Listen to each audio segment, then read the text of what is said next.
एक तीसरी घटना ये है कि दिल्ली में आज से 25 साल पहले घटना घटी। आप लोग तब बस पैदा हुए होंगे, घुटनों में चल रहे होंगे, या उससे 5-7 साल पहले की बात रही होगी।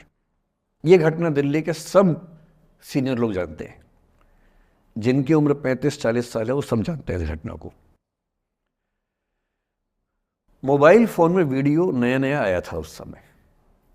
अब तो आपके हर फ़ोन में वीडियो है, अब तो सामने भी है, ताकि आप वैसा वाला मुंह बना के सेल्फी खिंचवा सके। पाउट बोलते हैं ना, मैं उसको देसी भाषा में सूअर जैसा मुंह बोलता हूँ, और वैसा ही बनता भी है। क्यूट क्यूट सा सूअर जैसा मुंह बना के लोग सेल्फी खिंचवाते हैं, उसको बोलते हैं पाउट।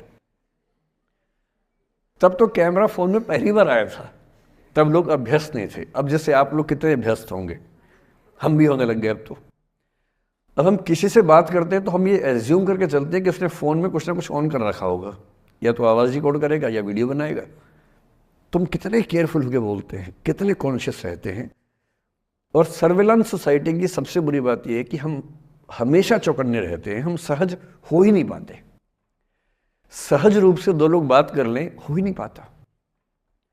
तो मैं तो अपने ऑफिस में कई बार ऐसा करता हूं, जब हम 3-4 लोग बैठते हैं इनफॉर्मल बातचीत के लिए, हम सब अपना अपना फ़ोन कमरे के बाहर छोड़ के आ जाते हैं, फिर 2 घंटे बात करते हैं, इस भय से मुक्त होके कि कहीं कोई रिकॉर्ड तो नहीं कर रहा। ये हालत है आज की। उस ज़माने में तो फ़ोन थे। मोबाइल फ़ोन आया था भारत में लगभग 1995 के आसपास पहली बार। बड़ा महंगा था, 16 रुपये प्रति मिनट इनकमिंग, 16 रुपये प्रति मिनट आउटगोइंग, ये रेट से उस समय।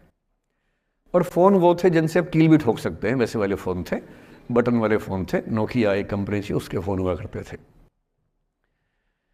उसके 4-5 साल के बाद क्या हुआ, पहली बार किसी कंपनी ने फ़ोन में कैमरा लगा दिया। ये बात उस समय के लोग नहीं समझते थे।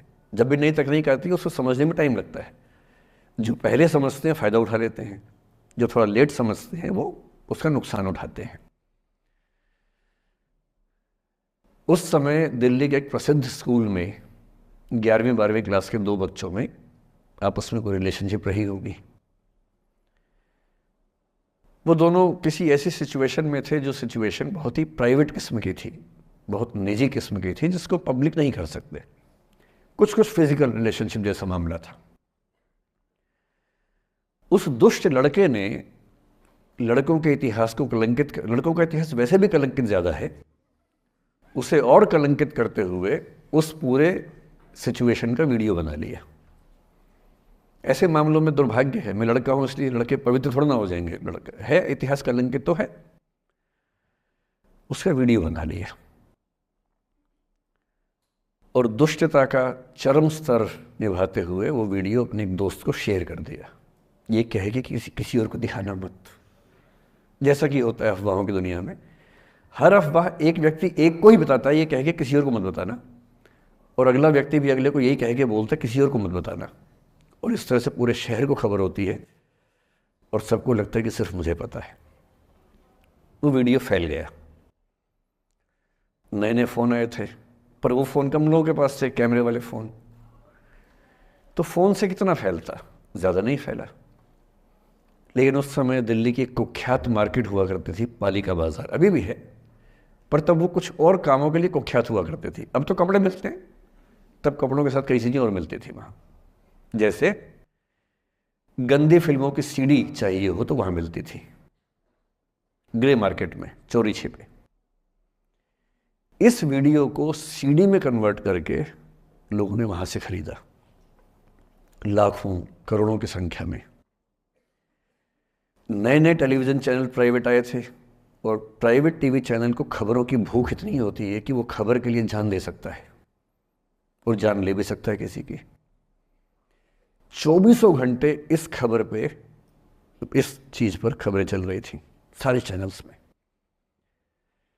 कि ये वो लड़का है जिसने ऐसा किया, ये वो लड़की है, ये वो स्कूल है, इस स्कूल की प्रिंसिपल से बात करेंगे, इससे बात करेंगे।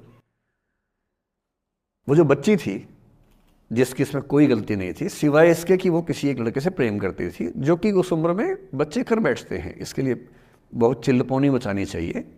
बच्चों को आप हर बात पे अपराधी नहीं मान सकते। उस बच्चे की गलती सिर्फ इतनी थी कि उसने अपने दोस्त पे भरोसा किया, जो भरोसे के लायक था नहीं। वो नीच किस्म का व्यक्ति था जिसने उस संबंध की गरिमा को समझा नहीं। उस बच्ची के घर के बाहर 24 घंटे न्यूज़ चैनल से कैमरे खड़े रहे। घर से कोई भी निकले 50 कैमरे पीछे, आप बताइए आपकी बेटी कैसी है, आप बताइए आपकी बहन कैसी है। अंत में उस पिता ने अपनी बच्ची को इस देश से बाहर भेज दिया। उसके कुछ दिन बाद की जो खबर टीवी चैनल से नहीं दिखाई, उसके पिता ने आत्महत्या कर ली। ये तीसरा इंसिडेंस है। ये सारी खबरें सच्ची बता रहा हूं मैं, इनमें से एक भी झूठ नहीं है। झूठी कहानियों से मोटिवेशन दिया जा सकता है, मैं जानता हूं, पर जब सच्ची कहानियां हैं तो मैं झूठ क्यों बोलूं? सारी सच्ची कहानियां बता रहा हूं मैं आपको। एक चौथी कहानी जो आप में से कई लोगों की होगी। मेरा एक स्टूडेंट है, सिविल सर्वेंट है, सीनियर लेवल पे है, करीब 40 साल का है। उसने आज तक शादी नहीं की। क्या उसकी शादी करने की इच्छा नहीं थी? पूरी इच्छा थी। फिर क्यों शादी नहीं की? भाई कुछ लोग तो होते हैं कि शादी करनी ही नहीं, कोई मिशन है, योगी जी है, मोदी जी है, ठीक है, उनका तो मिशन है, ममता जी है, उनका मिशन है। पर जिसका जीवन में ऐसा कोई मिशन नहीं है और जिसको प्रेम करने का मन भी करता हो, वो तो शादी करता है आमतौर पे। उसने शादी क्यों नहीं की जानते हैं? जब वो 25-26 की उम्र में था, जब वो मेरा विद्यार्थी भी था, एक दिन मेरे पास आके बोला कि सर एक बात करना चाहता हूँ। मुझसे मेरे स्टूडेंट्स ऐसी बातें खूब करते हैं पर्सनली आके, अब तो मैं टाइम कम दे पाता हूँ, पहले तो ये सब होता रहता था क्लास के अलावा। एकदम रोता हुआ आया, आंखों में आंसू भरे हुए बहुत सारे। मैंने क्या हो गया भाई? तो फिर उसने किसी का नाम बताया कि सर वो ही मेरी स्टूडेंट थी, कि सर उसके साथ रिलेशनशिप थी, उसने धोखा दिया है मुझे। अच्छा, धोखा देने वाली कहानियाँ मुझे बहुत अपील नहीं करती। मेरा मानना है कि दोनों पक्षों की गलतियाँ होती हैं। आप केवल अपने पर्सपेक्टिव से सोच सोच के धोखा करते रहते हैं, ऐसा थोड़ा ना होता है भाई। कुछ तो मजबूरियाँ रही होंगी, कोई यूं ही बेवफा नहीं होता, कुछ तो वजह होगी ना। आप थोड़ा उसकी वजह, उसका भी तो, उसकी कहानी भी तो सुनिए। और मैं जब जब दोनों कहानियाँ सुनता हूँ मुझे लगता है कि मामला ग्रे है। आप किसी एक पे उंगली उठा ही नहीं सकते कि इसने ऐसा किया। दोनों की गलतियाँ होती हैं, ऐसा थोड़ा कि एक की होती है। बहरहाल इन भाई साहब को ऐसा लगा कि धोखा हो गया उनके साथ। तो मैंने कहा चलो कोई बात नहीं यार, हो गया तो हो गया, तू नहीं कोई और सही, ऐसा क्या है। इतनी बड़ी दुनिया है, 8 अरब की आबादी अब है, उस समय भी 6-7 अरब तो थी। मैंने कहा 3.5 अरब 350 करोड़ में कोई तो होगी तुम्हारे लिए, ऐसा क्या है, कोई और देखेंगे। पर वो थोड़ा ज़्यादा सेंटिमेंटल था उस समय। धीरे धीरे पता नहीं उसके मन में क्या बैठ गया, उसके मन में ये बैठा कि दुनिया की सारी लड़कियां धोखेबाज होती हैं। ऐसे मूर्खों की कमी नहीं है दुनिया में, ऐसे बहुत मूर्ख हैं। दर्शन की दुनिया में इसे अवैध सामान्यीकरण कहते हैं, इलिसिट जनरलाइजेशन। इसका मतलब बहुत छोटे सैंपल के बेस पे ये समझ लेना कि ये थियरी पूरे ब्रह्मांड पर लागू होती है। एक लड़की ने धोखा दिया, मान लीजिए धोखा दिया, धोखा इसने दिया कि उसने दिया कि किसी ने दिया, जो भी कहानी हो, एक सैंपल से ये मान लेना कि सब ऐसे होते हैं। और उसके बाद से उसने कम से कम 10 बार कोशिश की, 10 लोगों से मिला, बातचीत की शादी के लिए। डेटिंग तो क्या करेगा 40 की उम्र में, लेकिन हाँ बातचीत करके देखा कि शायद रुचियाँ मिल जाएं, स्वभाव मिल जाए तो शादी के बारे में सोचें। हर बार 3-4-5 मीटिंग के बाद वापस हट जाता है। अब तो मैंने पूछना बंद कर दिया है। जब तक मैं पूछता था, बोलता था कि सर 3-4 मीटिंग के बाद लगता है कि ये भी वैसी ही है। मैंने कहा भूल जाओ भाई, उससे भूल जाओ, बात खत्म हो गई। उसके बच्चे घूम रहे हैं आजकल स्कूल में, अब तुम कम से कम शादी तो कर लो।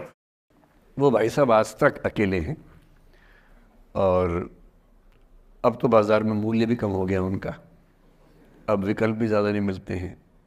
अब जो विकल्प मिल रहे हैं वहाँ उसकी रुचि और कम हो गई है। तो पूरी संभावना है कि वो जीवन अकेले ही गुजरेगा उसका। एक अंतिम एग्जाम्पल देके फिर मैं निष्कर्ष की तरफ बढ़ूंगा। मैं एक आईएएस ऑफिसर को जानता हूँ, 2 आईपीएस को जानता हूँ, बहुत योग्य लोग, देश के सबसे अच्छे संस्थाओं से पढ़े हुए लोग, प्रॉपर आईएएस प्रॉपर आईपीएस में नौकरी करने वाले लोग, और इन तीनों ने अपना जीवन समाप्त कर लिया नौकरी में रहते हुए। क्यों? क्योंकि नौकरी और घरेलू जो दुविधाएं थी उनको झेल नहीं पा रहे थे, ना झेल पा रहे थे ना भूल पा रहे थे, लेट गो नहीं कर पाए तो गिव अप कर दिया। और इसलिए मुझे अक्सर लगता है कि जितनी चीज़ें हम सिखाते हैं बच्चों को, हिस्ट्री, इकोनॉमिक्स, लिटरेचर, वो सब ठीक है, उनका भी महत्व है। शायद उससे ज़्यादा महत्व इस चीज़ का है कि ये समझें कि अपने इमोशंस को कैसे मैनेज करना है। जब जीवन में ऐसा लगे कि सब खत्म हो गया है, जब जीवन में लगे कि बहुत टॉक्सिक किस्म की लाइफ हो गई है, उससे बाहर कैसे निकलें, शायद ये सबसे महत्वपूर्ण लेसन होता है जो हम सबको सीखना चाहिए।